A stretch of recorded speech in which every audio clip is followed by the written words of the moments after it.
Hello， 大家好 ，AK 今日嚟到斗門白蕉，同大家介紹一個筍盤筍價精裝現樓嘅單位啊，係啦。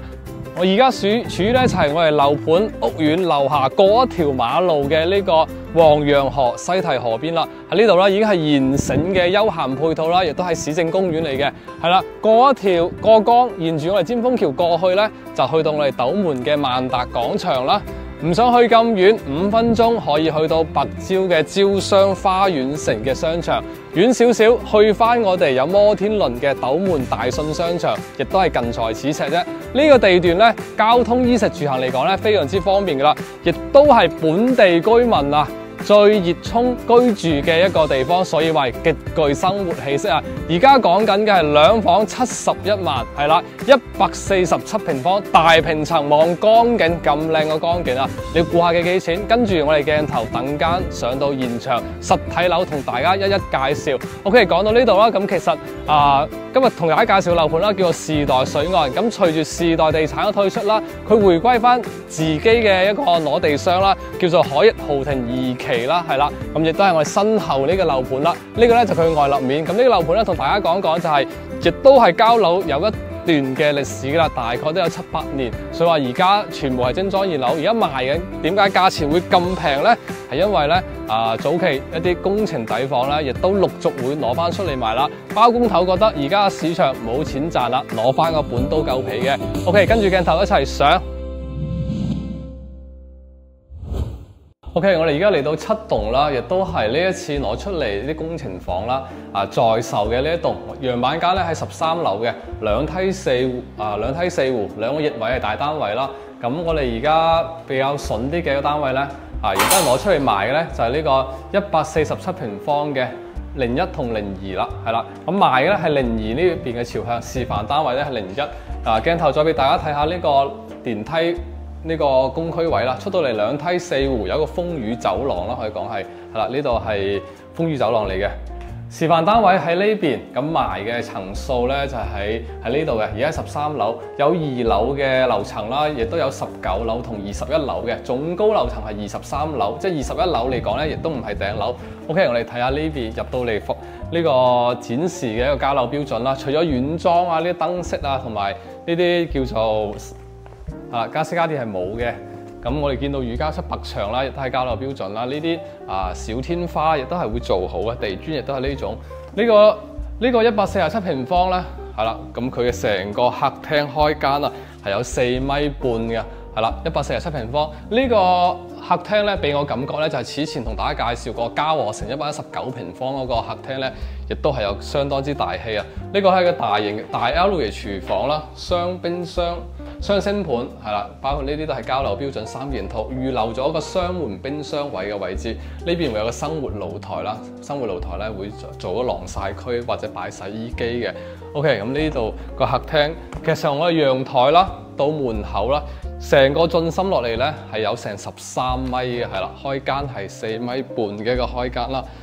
OK， 咁7棟而家個位置咧，高層咧而家13樓啦，你睇上去如果9樓或者21樓啦，會比而家視線高啲嘅。透過前面2棟樓之間啦，你會有個河景，係啦，少少河景睇。咁當然，如果你低樓層買2樓嘅咧，就係直視下邊呢個園林啦，係啦。時代水岸亦都叫海逸豪庭2期呢邊啦，佢交樓咧相當都有一段嘅時間㗎啦，係啦，有成8年7年左右啦。咁其實園林嚟講咧，整理得都非常之企理啦，係啦，亦都係乾淨嘅，亦都係舒服嘅。呢個喺陽台位，陽台位咧亦都係同客廳一樣嘅一個開間啦，4.5米。咁呢邊咧會有個叫做娛樂室又好，係啦，我哋嘅運動室空間又好。咁呢2埲牆咧，呢埲牆係主承重牆嚟㗎，你係揼唔開嘅。所以話其實日後嚟講，你如果想將呢個房間你唔改嘅話，就保持現狀，就係見到而家咁嘅交樓標準，係啦。OK， 咁呢套單位咧只係做咗3房2廳2衛，佢將空間咧擺咗喺呢個客廳度，因為客廳咧係真係非常之大啦。咁我哋睇下佢房間先，呢個房間咧就透過我哋嘅呢個陽台嘅連通住。呢度咧係可以揼嘅，呢啲都係可以揼嘅，係啦。咁當然你如果要改造嚟講咧，可能就要花少少時間，花少少一啲資金喺度啦。如果唔改造嘅話，就係現成咁噶啦。現場1.5床，竹尺床嚟嘅，3邊落床，其實仲有好大嘅空間啦，俾大家去佈置你嘅書台同埋你嘅衣櫃。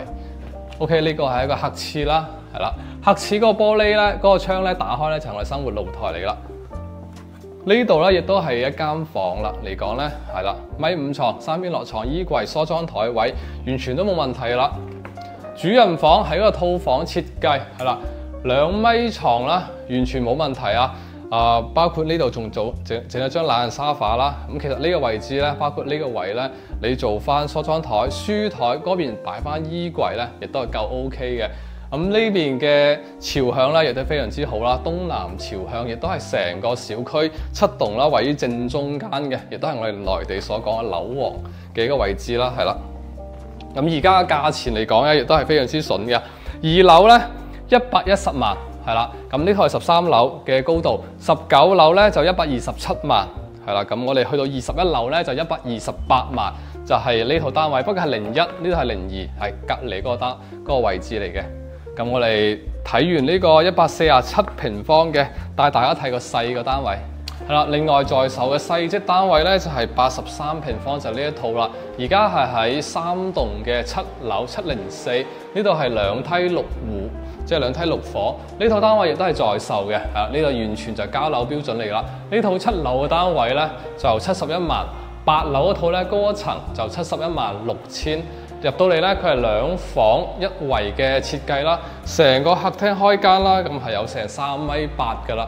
從我哋門口到陽台啦，其實成個進深咧都有成11米長嘅，亦都係做到2開間朝東啦。呢邊係東向嚟嘅，係啦。咁對面咧係我哋1期嘅產品啦。見到外立面都唔一樣嘅，呢邊係2期，1期同2期咧係連通性嘅。廚房方面啦，亦都預留咗一個生活露台，亦都係做到雙門冰箱位嘅一個空間俾到大家，係啦，單星盤嘅一個廚房啦。睇翻我哋休息區先，咁呢個主人房咧，係啦，呢個主人房係最大嗰個啦，放到1.8米床嘅3邊落床，放埋我哋梳妝台啦，同埋我哋衣櫃完全冇問題。另外一間房咧就係1.2米床嘅空間啦，係啦，呢個咧就係83平方2房。1廳1衛嘅設計啦，呢邊嘅飯廳咧，其實6人餐台都冇問題。咁呢次咧，其實時代水岸啦，放個價錢出嚟啦，亦都係單價圍到，其實都係好平噶啦，7500係啦，2樓嘅大平層7500，咁高層啲均價其實得8500，精裝現樓時代水岸咧係佢一個叫做廣告一個叫推廣名嚟嘅，咁其實個真正嘅名咧叫海逸豪庭，呢邊係2期啦。咁隨住時代以前接手落嚟裝修啊，同埋去做宣傳、做推銷啦。咁後來時代退出咗之後咧，時代水岸呢個推廣名保留咗。咁其實其他咧就係回歸翻原本開發商啦，係中港城開發商啦，用嘅物業咧係我哋海逸豪庭呢邊自己嘅物業啦。其實物業管理素質咧亦都係做得還可以嘅。佢雖然唔係咩上市物業，但係做得嚟講亦都係可圈可點。其實一路過嚟我哋見到啦，亦都係有阿姨啊、姐姐仔係做緊清潔啊，包括啲馬路啊，因為佢係雖然佢唔係車同人咧係喺小區入邊，但係佢係有車庫嘅。